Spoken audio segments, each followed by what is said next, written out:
B. Susheela அவர்கள் இந்தியாவில் முன்னணி திரைப்பட பின்னணி பாடகி ஆவார்.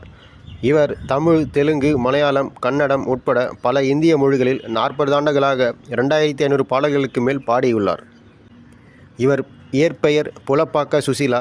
இவர் பிற பெயர்கள் மெல்லிசை அரசி, சரஸ்வதி கான கோகிலா, நைட்டிங்கேல், இசை பேரரசி, இசையரசி.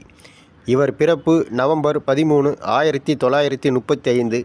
இவர் பிறந்த இடம் விஜயநகரம், ஆந்திர பிரதேஷ். இவர் செய்யும் தொழில் பின்னணி பாடகி, கர்நாடக இசை.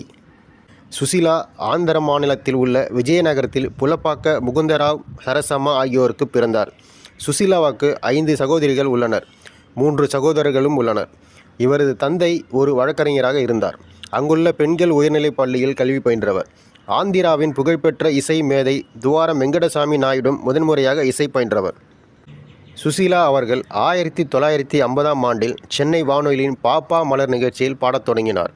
சுசீலாவின் இசை திறமையை கண்ட இயக்குனர் K.S. பிரகாஷ் ராவ் தனது பெற்ற தாய் படத்தில் முதலில் பின்னணி பாட வைத்தார். 1953ஆம் ஆண்டில் இப்படத்தில் A.M. ராஜாவுடன் இணைந்து பெண்டியாலா நாகேஸ்வரராவ் இசையமைப்பில் எதுக்கு அழைத்தார் என்ற பாடலை பாடினார். 1955இல் வெளிவந்த கணவனே கண்கண்ட தெய்வம் படத்தில் இடம்பெற்ற எந்தன் உள்ளம் துள்ளி விளையாடுவதும் உன்னை கண் தேடுதே என்ற பாடலை சுசீலாவுக்கு பெயர் வாங்கி கொடுத்தது. சுதர்சன் இசையமைத்த டாக்டர் என்ற சிங்கள படத்தில் பாடியுள்ளார். இவர் பல பாடல்களுக்கு ஏராளமான விருதுகளை வாங்கியுள்ளார். 1969ஆம் ஆண்டில் அகில இந்திய பாடகிக்கான பரிசை பெற்றுக்கொண்டார். இவர் கடைசியாக 2008ஆம் ஆண்டில் வெளிவந்த சில நேரங்களில் என்ற திரைப்படத்தில் பொட்டு வைத்த என்ற பாடலை பாடினார். 1957ஆம் ஆண்டில் டாக்டர் மோகன்ராவ் என்பவரை திருமணம் புரிந்தார். இவர்களுக்கு ஜெய்கிருஷ்ணா என்ற மகன் உள்ளனர்.